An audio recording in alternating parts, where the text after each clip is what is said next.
Хәерле көн, Татарстан, хәерле көн, хөрмәтле телевизор караучылар. Бүген ноябрь айының 1-нче көне, дүшәмбе. Мин Әлзә Әхмәтҗанова һәм тапшырыбызның иҗат төркеме барыгызга да матур көн, файдалы атна башы теләп калабыз. Бүгенге көн тарихка нинди вакыйгалар белән кирип калган, шул турыда кыскача булыр. Бүген Россиядә суд приставлары һөнәри бәйрәмнәрен билгеләп үтәләр. Патша Александр II 1864 елда оештырган суд приставлары хезмәтен большевиклар 1917 елда бетерәләр. Кабат әлеге хезмәт 80 ел үткәч кенә торгызыла.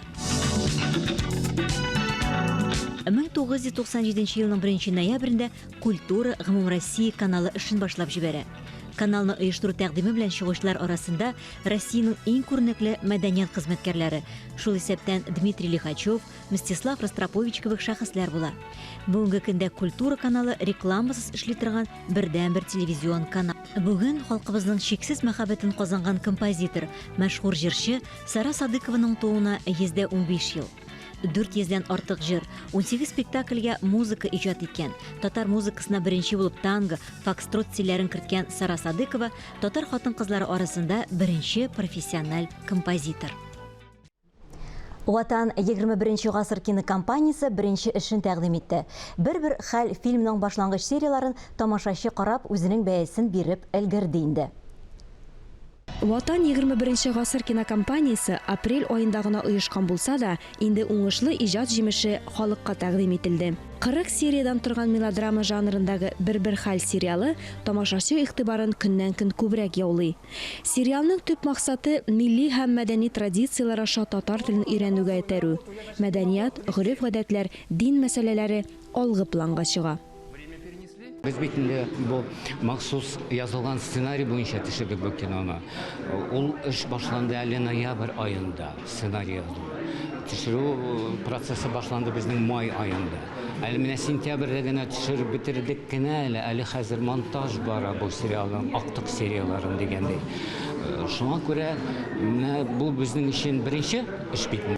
Киноның төп уңышы тәҗрибәле тормышчан уйнаучы актерлар. Кастинг аша нәкъ шундый актерлар составы тупланган да инде әлеге сериалга. Без хәзер шундый яшьтә, яшүсмер дә түгел, бик өлкән дә түгел, үз тәҗрибәбездән чыгып эшләдек. Гаиләләрдә тәрбияләгән ысулларны, гореф-гадәтләрне кулландык, ди Радик Бариев. Анда төп фикер бит сериалның гаилә тормышы түгел. Гаиләдә төрле хәлләр була. Сценарист bir версия яза, biz аны укып чыгабыз, ул безгә ошыймы, ошамаса, biz аны үзебез тупладык. Альбертны чакырып, Альберт киләле, менә монда без теге, менә байтак алар кертеп җибәрик әле монда. Нәрсәдер җитешмәгән. Чөнки укыганда укыйсың, безнең бит фантазия көчле, бик әйбәт. Әмма аякта инде менә шулай торып, камераларны җибәреп, паразат нәрсәдер җитми кала. Уйнаган ролем тормышыма да күчте. Өйдә дә картларча йөри башладым. Сәхнәдә юмор остасы булсам да, тормышта мин җитди кеше. Сериалда яшьләр өчен карарга азык бар дип уртаклашты төп рольне башкаручы Гамил Асхадулла. Уңаяклы герой. Ул нокларына булыша, татарча өйрәтә, традицияләрне кем сөйләргә тиеш? Гаиләдә сөйләргә тиешләр. Нәрсә ул сабантуй, нәрсә ул дуа, нәрсә ул ризыклар. Бу сериалдагы минем герой, минем тормыш халәтенә туры килә. Яшьтә бар бит инде, тормыш опыты да бар. Тормыш тәҗрибәсен мин монда бик кулландым. Анда сценарийда язылса да, мин үземнең күз аллы белән уйнадым мин аны. Аннан соң сценарий шулай төзелгән. Менә хәзерге көн. Кешене теге интектерә торган сериал түгел. Карыйсың, кемдер үзен күрә, кемдер күршесен күрә. Ләкин бу олга безнең җәмгыятьне төзәтергә чыккан кино. Сериалда вакыйга катнаш гаилә эчендә бару сәбәпле кайбер геройлар русча аралаша.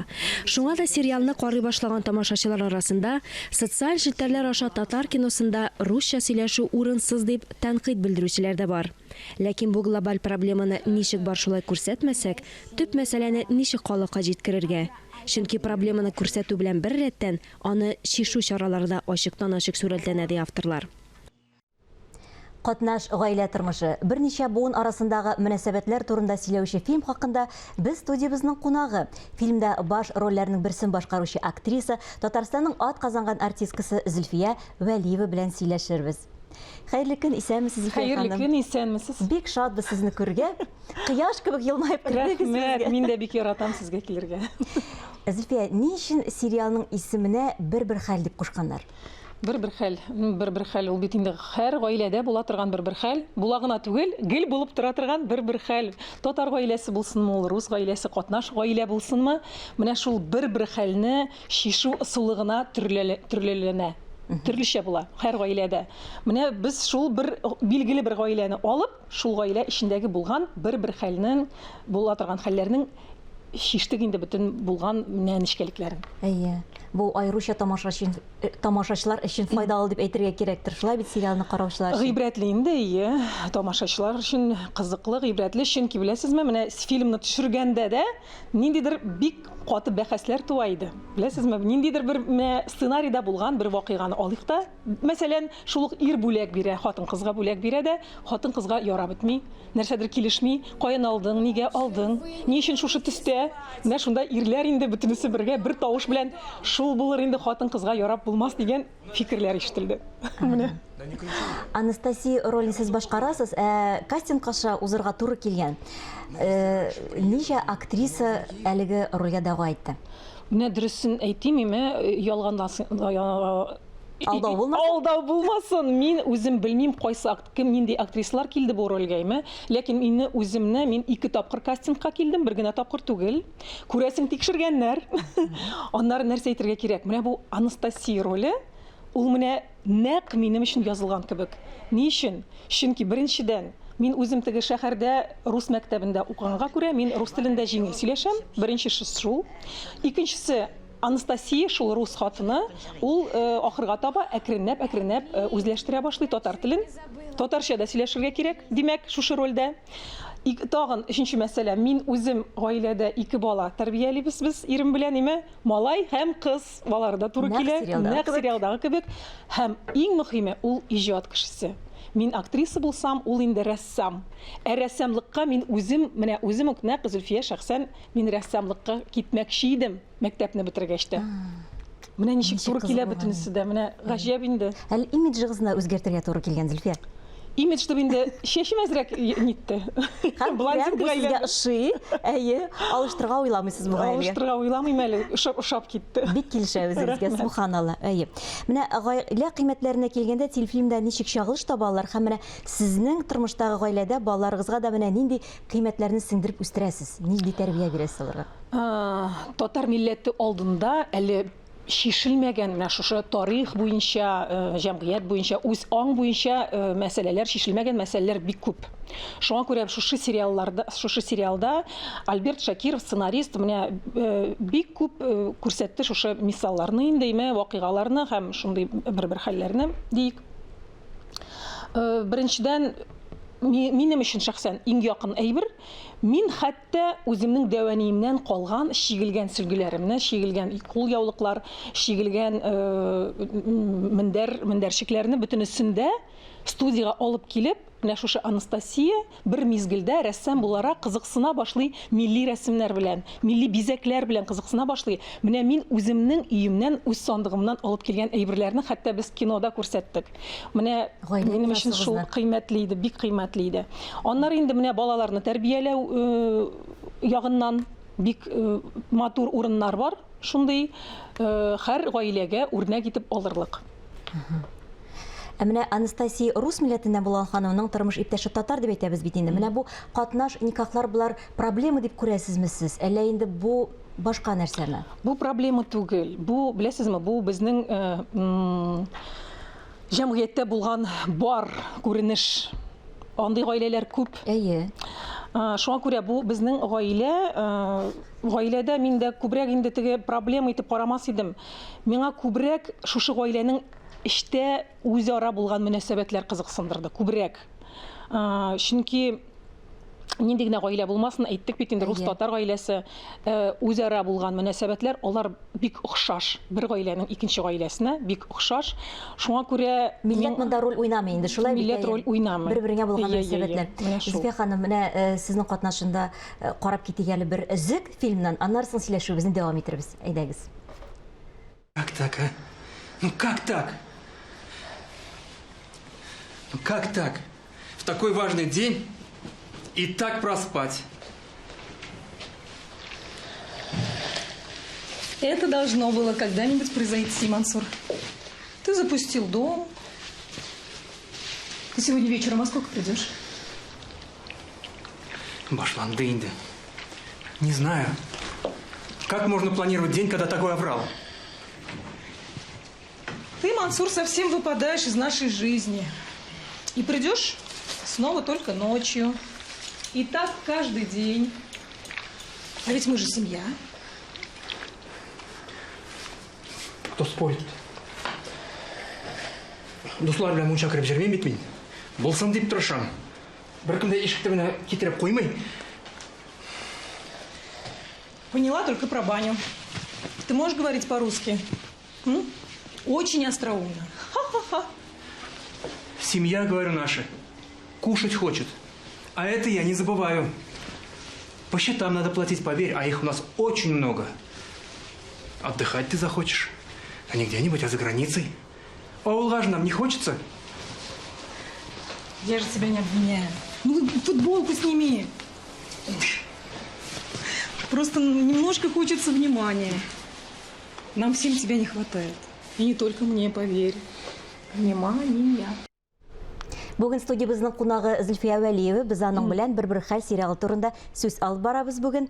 Зөлфия ханым, менә кемнәр өчен иң беренче чиратта бу кызыклы булыр икән? Ничек уйлыйсыз бу сериал? Бик күп кеше карый. Социаль ширкәләрдә комментарийлар шуның хәтле күп. Аллага шөкер, нәрсә сөендерә, уңай комментарийлар күбрәк. Тискәреләренә караганда. Шуңа күрә иң күп сорала торган сорау: ни өчен бу бик кыска? Беренчедән, но аның форматы шундый, шулай гына җавап бирә Бер алам. серияны әйтәсез, Бер серия 26 минут бара. 26 минут бара, аның форматы. Стандартлар инде. Стандарты, берничә тукта булмый. Икенчедән, ни өчен Анастасия русча сөйләшә? Менә иң кызык сорау шушы. Минем өчен иң кызык сорау шушы: Анастасия нинди телдә сөйләшер икән инде ул, җаныкаем, үзе рус хатыны булгач. Ахырга таба ул татарча сөйләшә башлый. Менә сөендерәсем килә тамашачыларны, кем карый, әйбәтләп карагыз, Анастасия әкренләп татар теленә күчә. Менә әле отрывоктан күреп киттек, сез Тинчурин театр актрисасы, Разик Бариев Камал театр артисты, һәм күрүебезчә, анда башка театрлардан да актерлар катнаша. Мин санап чыгарганча, 6 театрдан безнең артистлар булды. Менә шундый дуслык, иҗат җимеше туды дип әйтим. Чөнки менә Курчак театрыннан да килде бер артист, исемнәрен әйтеп узмыйм, чөнки үпкәләтермен дип. Әншә әйтмәскә иде әйтик әле. Курчак театрыннан Юра Чуктиев булды. Камал театрыннан Радик Бариев белән Фирая Акбәрова, яраткан Фирая апабыз. Гамил Әсхадулла, ул инде Мунча ташы театры. Театр. Әлмәттән булды Энҗи Сайфутдинова. Минем иремнең сөяркәсе түгел инде. Аның булыша эше буенча секретарь. Ләкин анда икеле-микеле. Аны белеп булмый әле. Һәм Лилия Сергеева, элек Кариев театрында эшләгән актриса. Кемне оныттым? Рустам Гайзуллин Тинчурин театрыннан, безнең театрдан. Барысы да танылган дип әйтеп була. Барысы да танылган, барысы да профессионал кешеләр, артистлар. Аннары үзегез күреп торасыз, безнең сериалның картинкасы да башка, үзгә, чөнки монда тагын да сыйфатлырак эшләделәр. Узган телефильмнарга караганда, анысы инде күренеп тора, күзгә күренә. Һәм эштә булган проблемалар да тирәнрәк дип уйлыйм. Нишләп? Әйе, менә сериалны яңалык дип әйтәләр, тамашачыга яңалык дип белдерәләр. Менә сезнең күзлектән чыгып яңалыгы нәрсәдә? Менә картинка дип әйттегез, рәсемне башкача эшләгәннәр. 40 серия. 40 серия. Яңалык түгелмени? Ул бит бик күп 40 серия төшерелде. Аннары ничек дип әйтим? Менә картинка эчендә булган тизлек, ул ничектер башкача. Ул нәфис фильм барган кебек, име? Ул телевизион фильмнардан барыбер аерылып тора. Ничектер. Сюжеты буенча. Менә сөйләүгез буенча күренеп тора, рәхәтләнеп карыйсыз һәм ниндидер үзегезгә дә рәхәтлек алгансыз менә бу фильмны төшергәндә. Шулай да сез бит, Зөлфия ханым, үзегез театр актрисасы, иң төп сезнең эшегез ул театр сәхнәсе. Әйе. Безнең театрда эшләр гөрләп бара. Менә бүгенге көндә, Аллага шөкер, минем эшем хәзер менә бик хәзер ничек дип әйтим, суларга да вакыт юк. Диярлек. Театрда 2 спектакль чыга, һәм шул 2 спектакльдә дә мин катнашам. Беренчесе Туфан Имамуддинов эшли, ул инде аның исеме Асыл кош, һәм тагын бер спектакль чит илдән бик талантлы, матур режиссер, матур дип күңеле матур һәм талантлы кеше Сардар исемле. Ул безнең белән куя спектакль «Исәнме Казан» дигән. Ул спектакльнең сюжеты бик кызык. Ул әле язылмаган, ул менә языла бара һәм куела бара. Һәм шул спектакльдә дә катнашам. Шуңа күрә Тинчурин театрына рәхим итегез, кадерле тамашачылар, чакырам театрга. Бер интервьюда сез әйткән идегез, 8 ел мин рольләрсез тордым дип театрда. Булды Менә инде. ничек кичердегез менә бу вакытны?